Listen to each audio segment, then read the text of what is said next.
Hello friends, welcome to another video of stock market. Friends, Sim Biotech Pharma Lab Limited guys upcoming IPO आज open हो रहा है, जानेंगे complete analysis, business model, financial condition, performance, GMP कितना चल रहा है, लिस्टिंग कितने का अप्लाई करें या फिर फाइनल डिसीजन क्या ले, इन सभी पॉइंट्स को डिस्कस करेंगे। और ये कोई रिकमेंडेशन वीडियो नहीं है, इसलिए जो भी फाइनल डिसीजन होगा अपने रिस्क पर लीजिएगा। चलिए फ्रेंड्स, वीडियो स्टार्ट करते हैं।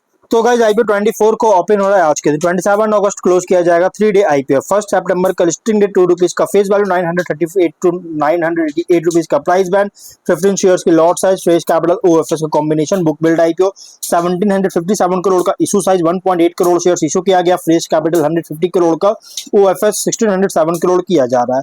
बीएसई एनएसई दोनों एक्सचेंज में लिस्टिंग होगा। 90 रुपीज का एम्प्लॉय डिस्काउंट दिया गया। अलॉटमेंट डेट 28 अगस्त का, 31 को रिफंड रिलीज किया जाएगा।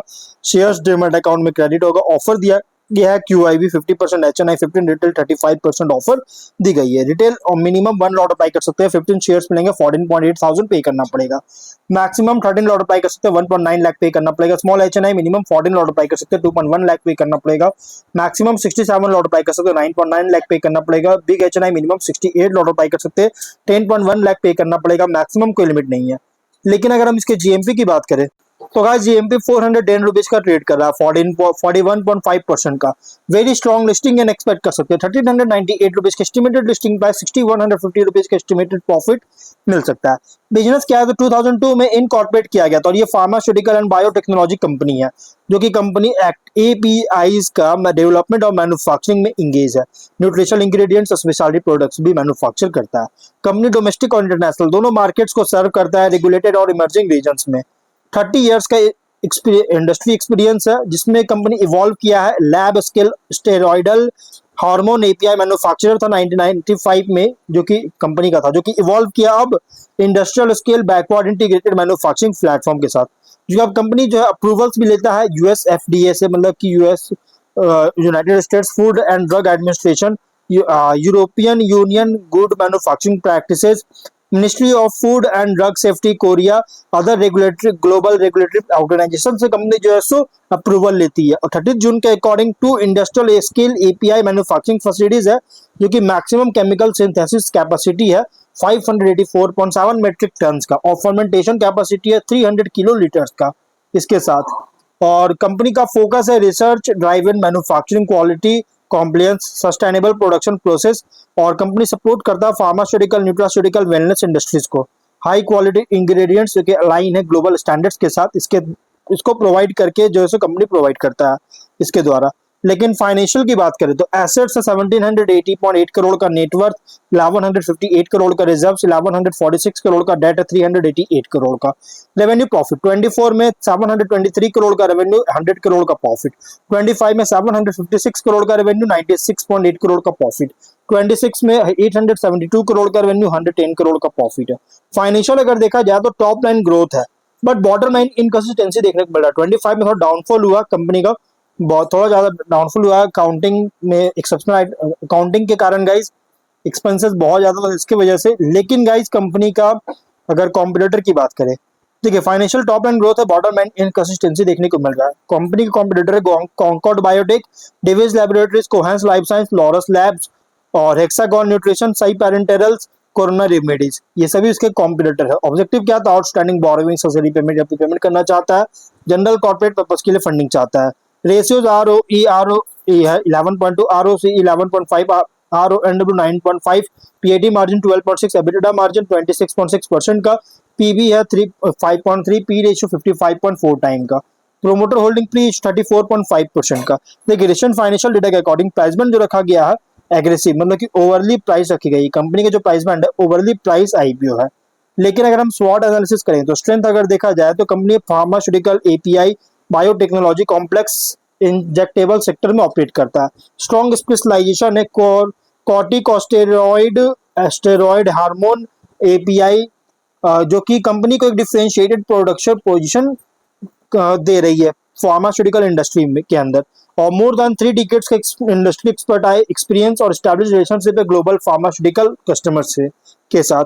इंटीग्रेटेड कैपेबिलिटीज है organic chemistry, biotechnology, complex injectables के में। और backward integration, in house manufacturing capabilities, जो कि ग्रेटर कंट्रोल प्रोवाइड करता है क्वालिटी, सप्लाई और प्रोडक्शन के ऊपर।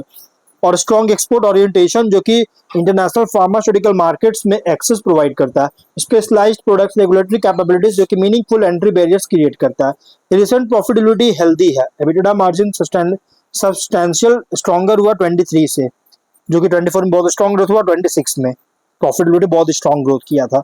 लेकिन वीकनेस की बात करें तो बिजनेस से सिग्निफिकेंटली डिपेंड करता है एपीआई प्रोडक्ट्स पर, पर्टिकुलरली स्पेशलाइज्ड स्टेरॉइडल प्रोडक्ट्स पर। कस्टमर कॉन्सेंट्रेशन इंपॉर्टेंट रिस्क है। लार्ज इंटरनेशनल एक्सपोजर जो कि करेंसी, रेगुलेटरी और जियोपॉलिटिकल रिस्क क्रिएट करता है। फार्मास्यूटिकल मैन्युफैक्चरिंग जो कि लगातार इन्वेस्टमेंट जरूरत पड़ेगा क्वालिटी सिस्टम्स, टेक्नोलॉजी और रेगुलेटरी कॉम्प्लियंस में। और डेट जो कि इंक्रीज हो चुका है अर्लियर फाइनेंशियल ईयर्स के कंपैरिजन में, और जिससे इम्पोर्टेंट बैलेंस शीट मैनेजमेंट का इंपॉर्टेंस इंक्रीज होना जरूरी है। और गाइज प्रॉफिटेबिलिटी भी अगर देखें तो कंसिस्टेंटली एवरी ईयर ग्रोथ नहीं हुआ है, इसलिए गाइज कुछ अर्निंग्स वोलेटिलिटी देखने को मिल सकता है।